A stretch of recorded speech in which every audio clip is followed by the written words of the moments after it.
और वो कमी पूरी करते हैं। जमाकर्ताओं के पास जो मोहर की समस्या आ रही है, किसी और चीज की समस्या आ रही है, उसको भी हम पूरा कर रहे हैं। और सहारियन जो असली सहारियन है, आज भी आपको बताऊं कि कम से कम लाखों सहारा के कार्यकर्ता ऐसे होंगे जो अपने काम में लगे हुए हैं, लेकिन 12 लाख थे, उसमें से लाख कोई मायना नहीं रखता। इसलिए कमजोरी है, पैसे में बहुत बड़ी ताकत है, इसलिए पैसे की वजह से हमारा रोजगार छीना है। बाकी मैं ये कहना चाहूंगा कि सहारा ने किसी के साथ धोखा नहीं किया, और ये सरकार भी जो सिस्टम होता है उसके हिसाब से मैं सरकार का भी समर्थक हूं। सारी टेक्निकल समस्याएं जांच के बाद पूरी होंगी। सबको धैर्य की जरूरत है, सबका पैसा मिलेगा। आप जो मुहिम छेड़ रहे हैं पाठक जी, मैं आपका स्वागत करता हूं, लेकिन आपसे एक रिक्वेस्ट करना चाहूंगा कि सहारा के जो लोग आज भी कर्मठ कार्यकर्ता हैं, अगर उनसे आप बात करोगे तो वो अलग मिलेगी। वो लोग डिबेट में नहीं आ सकते, वो डिबेट में नहीं आना चाहते। यहाँ वो लोग आ रहे हैं जो सहारा से रुष्ट हुए हैं, और ये वो लोग हैं जो सहारा से जिन्होंने करोड़ों अरबों खरबों रुपया कमाया है, जिनका पेट भर गया, वो लोग गए हैं। बाकी पेमेंट भी है, मैंने वो पेमेंट भी कराए हैं जिनकी हारी बीमारी परेशानियां थी, उनका पेमेंट भी मैंने कराया है। अदर ब्रांचों का पेमेंट भी करवाया है। हर तरह से हम इंसानियत के रूप में काम कर रहे हैं, और हमारा मैनेजमेंट भी काम करेगा। सहारा का कोई मालिक नहीं है, सहारा में सभी कार्यकर्ता सिस्टम और कानून से चलते हैं, वही कानून है। मेरे पास जो अधिकार हैं, मैं उन अधिकारों का प्रयोग करता हूं, उसके बाहर सहारा में कोई सुनवाई नहीं होती है। सहारा में टोटल काम लेटर से होता है, सहारा में काम सब लिखित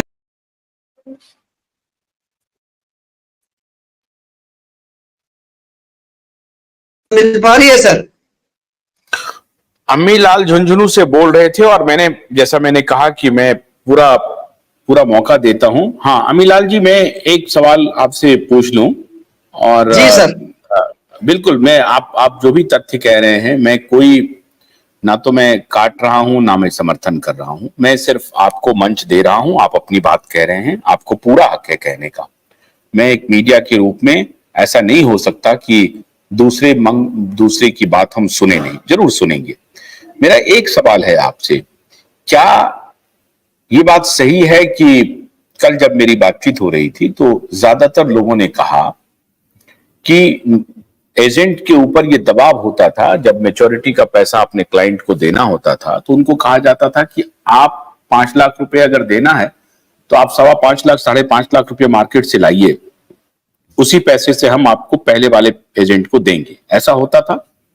नहीं सर, ये ऐसा कभी दबाव नहीं हुआ। मैनेजर हम मिल बैठ के बात करते थे, वो एक अलग बात है कि आप और अपना परिवार चलाते हो, लेकिन ऐसा कभी दबाव नहीं हुआ। जो कार्यकर्ता काम छोड़ के चला जाता, उसका ऑफिस पेमेंट करता था, और ऐसा कभी दबाव नहीं रहा। मैंने करोड़ों का काम भी किया है। 2021 में भी मैंने 2 करोड़ 65 लाख का काम किया, मैंने कभी नहीं किया। और मेरी ब्रांच पे 272 एजेंट काम करते हैं, उनके मैं नंबर दे सकता हूं कि कभी मैंने ये कहा कि भैया आप पेमेंट लाओगे तो होगा। मैंने कहा जमाकर्ता को भुगतान होना चाहिए, काम करे या नहीं करे। और मैंने भी कभी दबाव महसूस नहीं किया। मेरे भी कभी अधिकारी ने ये नहीं कहा कि आप इतना लाओगे तो इतना। हाँ, मैं मेरे कमीशन के लिए काम करता था, वो एक अलग बात है। मेरे लालच के लिए काम करता था, वो एक अलग बात है। 2012 का वाकया बताऊंगा कि जुलाई 2012 में जब हम काम कर रहे थे तो मैं 87 लाख पे पहुंच गया था। 1 करोड़ पे एल्टो जीतनी थी, मैंने एल्टो नहीं जीती। उल्टा सीधा करके वो जो आप कह रहे हो ना कि दबाव, वो दबाव मेरे 13 करोड़ का दबाव था, लेकिन मैंने 13 करोड़ के दबाव को सहन किया कि मैं एल्टो नहीं जीतूंगा, मुझे दबाव में काम नहीं करना है। जिन जमाकर्ताओं का भुगतान देना है उनका दबाव पेमेंट करूंगा पहले।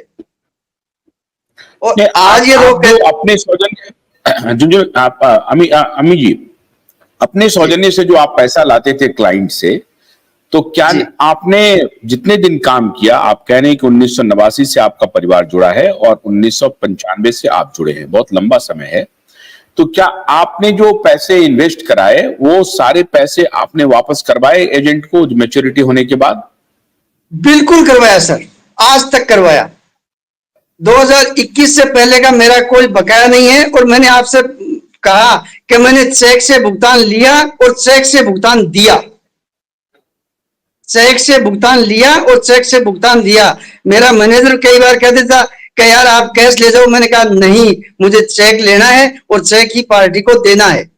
और पार्टी से 1 महीने पहले कहता था कि आपकी मैच्योरिटी होने वाली है, आप अपनी योजनाएं बनाओ, क्या करना है। जमा करता बोलता मेरा री इन्वेस्टमेंट कर दो, तब मैं उसका री इन्वेस्टमेंट करता। पार्टी कहती मेरे को चेक ला दो, मैं पार्टी को चेक ला के देता। पार्टी 10 रोज 5 रोज बाद मुझे वापस देती, मैं अच्छा वापस जमा करता। अच्छा अच्छा, अम्मीलाल जी, ऐसे कितने जी निवेशक होते थे जो ये कहते थे कि नहीं मुझे पैसे लेने हैं, और ऐसे कितने निवेशक थे जो कहते थे कि मेरा पैसा री इन्वेस्ट कर दो? आप अपना खाली बात बताइए, दूसरे का नहीं। हाँ, मेरी बताऊंगा सर, मेरे पास मेरी बातें मिलेगी। मेरे पास 40 से 70% पार्टी री इन्वेस्टमेंट करती थी, 30% पार्टी पैसा लेती थी और वो कभी वापस मेरे पास नहीं आई। 30% पार्टी मेरे से पैसा लेके चली गई, वो कभी नहीं आई। लेकिन 70% पार्टियां मेरे पास वही हैं, या 20% पार्टियां तो ऐसी हैं जिसने कभी पैसा लिया नहीं, ये कह सकता हूं। भैया री क्या इन्वेस्टमेंट कर दो, ये आगे कर दो, क्या पीछे कर। क्या आप अपने निवेशकों के ऊपर ये भी बनाते थे दबाव कि आप ये इन्वेस्ट कर देंगे तो देखिए आपकी मैच्योरिटी हो ही गई है, पैसे तो मैं दे ही रहा हूं, आप चाहें तो पैसे ले नहीं सकते नहीं नहीं हैं, नहीं, पर्सनली आप मैंने इन्वेस्ट क्या करेंगे कहा, आप तो मेरी और बात आपको को लाभ गौर से होगा। सुनना सर। हाँ, लाभ बताता था, बिल्कुल लाभ बताता था, मेरे टारगेट बताता था, मेरे वो सिस्टम सारे बताता था। लेकिन जमा करता को ये कभी नहीं कहा कि आप रीइन्वेस्ट वो ये कर दो, ये नहीं होगा। मैं कहता पैसा आप है, पैसे के आप मालिक हैं, मैं आपका नौकर हूं, मैं आपकी सेवा करने पे मुझे पैसा मिलता है, मेरा कमीशन आपके जब जमा आप ये करने पे कहते थे मिलेगा। जब आप ये कहते थे अम्मी जी कि आपको जी, इन्वेस्ट करना चाहिए, इन्वेस्ट करना चाहिए, तो आपके जहन में क्या बात रहती थी? किस आधार पे कहते थे कि आप इन्वेस्ट कर दीजिए? मैंने आपसे कहा कि मैंने 98 में रिजर्व बैंक को एक पोस्ट कार्ड डाले थे 3। मैंने 98 में मेरा धन सहारा इंडिया में लगाना चाहता हूं, मैं मेरा धन पोस्ट ऑफिस में लगाना चाहता हूं, और मैं मेरा धन बैंक में लगाना चाहता था। पोस्ट ऑफिस के लिए ये आया था, 100% सुरक्षित है। नहीं नहीं, उन्हीं लेटर आरबीआई को देख के आरबीआई मैं आप आरबीआई ने क्या लगाया था? आरटीआई लगाया था आरबीआई को? उस वक्त तो आरटीआई उस आया नहीं समय था। पोस्ट उस समय पोस्ट कार्ड हुआ करते थे, और एक पोस्ट कार्ड पे मेरा एड्रेस डाल के, एक पोस्ट कार्ड तो उनको लिखा, एक पोस्ट कार्ड पे वापस जवाब के लिए लिखा था। हाँ, तो क्या उससे है मेरे वो पास पोस्ट जवाब कार्ड आया में क्या था। लिखा आपने? जी सर। क्या और लिखा आपने? मैं सहारा पे आज भी मेरा पूरा विश्वास है। नहीं, तो आरबीआई ने कहा कि सहारा का जो निवेश है वो 125% सही है, भरोसे के सुरक्षित लायक है। है। जी। और आरबीआई ने ऐसा कहा। वही लेटर मैं पब्लिक को दिखाता था, और वही मेरी वो मजबूती लेटर का अभी राज आपके था। पास है? वो लेटर आपके पास अभी है? 2000 नहीं, अब नहीं है मेरे पास। मैंने जब 2012 में मेरे पास वो मेरी फाइल खो गई, इसलिए मेरे पास नहीं है। मैं ढूंढने की कोशिश कर रहा हूं उसको, क्योंकि अभी आपकी डिबेट थी, उस डिबेट में मैं चाह रहा था कि वो दिखाऊं। अच्छा, तो वो लेटर मैं आपके चाह पास रहा नहीं है, था कि तो आपको वो दिखाऊं, ये मेरे को मिलेगा तो मैं आपके। 1998 में, एक मिनट, हाँ हाँ एक मिनट, हाँ जी उन्नीस जी, सौ उस अंठानवे समय में उस समय उन्नीस बहुत सौ सी अंठानवे में जब आपको पोस्ट कार्ड प्रत्युत्तर के रूप में मिला आरबीआई से, फिर आपको जी जी, लगा कि अब मैं, तब फिर आप खुद आश्वस्त हुए, और फिर आप जाकर के इस काम को और तेजी से करने लगे, क्योंकि आपको कॉन्फिडेंस हो गया था कि सहारा का जो निवेश है वो 125% फुल प्रूफ है, सुरक्षित है। निश्चित है, सुरक्षित है। तो ये बात आप जनता को बताते थे, और तब वहां से आपने विश्वास अर्जित की। ये जो आपने विश्वास अर्जित की कि 70% री इन्वेस्ट करने का, तो आपको लगता था कि ये 70% जो हम री इन्वेस्ट कर रहे हैं वो पैसे लेकर के कंपनी क्या कर रही है, इसकी कोई जानकारी थी आपको? ये आपसे जानना बेहद मेरे जरूरी पास है, क्योंकि ये सारे मेरे पास सारे एजेंट पे लागू होता है। मेरे पास संस्था के द्वारा बताए गए, मैं बैलेंस शीट लेता था संस्था से, संस्था ने कितना निवेश कहाँ किया है, संस्था मुझे बताती थी कि संस्था का ये प्रोडक्ट है, खरीद रही है, इस संस्था ये कर रही है, टोटल। अच्छा, एक एक मिनट रुकिए, अभी एक संजय नायक सवाल पूछ रहे हैं कि फिर अगर इतना बढ़िया काम हो रहा था, एक एक के पैसे दे रहे थे, तो फिर सारे ऑफिस बंद क्यों हो गए सहारा के?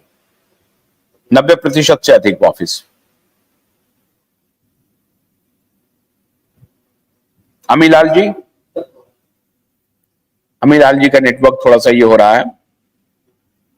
आ रहे हैं अमीलाल जी। आशुतोष जी नमस्कार। इनसे ये नमस्कार। पूछा जाए सर, इनसे जी, जी। ये पूछा जाए, जब हाल में ये जुड़े थे उस समय आरएनबीसी एक्ट चल रहा था, residential non banking finance company, ये आरएनबीसी एक्ट बोलते थे उसको, और ये 1987 में एक्ट आया था और उसके तहत सहारा इंडिया ने उसको अडॉप्ट कर लिया था और उसके तहत कंपनी काम कर रही थी और ये 2008 तक चला। 2008 के बाद रिजर्व बैंक का इन्वेस्टिगेशन हुआ, उसमें कुछ कमियां पाई गई तो ये केस चलता रहा। 2011 में इसको विड्रॉ कर लिया नहीं, जिसका ये फाइनेंशियल का पेमेंट उनको 2015 तक करना था। अब इनसे ये केवल हमें जानना है कि ये जो रिजर्व बैंक का लेटर उन्होंने 1998 में पाया, तो 1998 में जो लेटर पाया तो उसको ये कब तक दिखाते रहे, एक बात।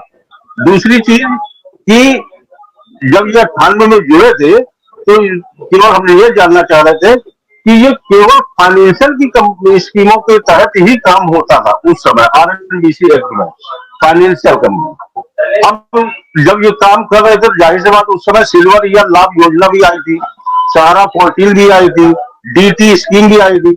ये कंपनियां, ये स्कीमें दूसरी कंपनी में काम कर रही थी, जो ये सहारा इंडिया कमर्शियल कॉर्पोरेशन में काम कर रही थी, तो उसमें तो आरएनबीसी एक्ट लागू ही नहीं होता था। तो इसका मतलब ये हुआ कि जो लेटर दिखा कर पेमेंट लाते थे सिल्वर या लाभ योजना में, तो वो पेमेंट वो तो आरएनबीसी एक्ट में था ही नहीं, वो तो रिजर्व बैंक ऑफ इंडिया से मान्यता ही नहीं थी इसकी, वो तो कमर्शियल कॉर्पोरेशन में होता था। तो हम जानना चाह रहे थे ये कैसे संभव था। इसका मतलब लोगों को भ्रमित किया गया, फाइनेंशियल का आरबीआई का लेटर दिखाया गया और काम हमने सिल्वर या लाभ योजना में किया, डीटी में किया और सहारा 14 में किया। सहारा 14 एक स्कीम हुआ करती थी जिसमें 14 साल में 7 गुना हुआ था।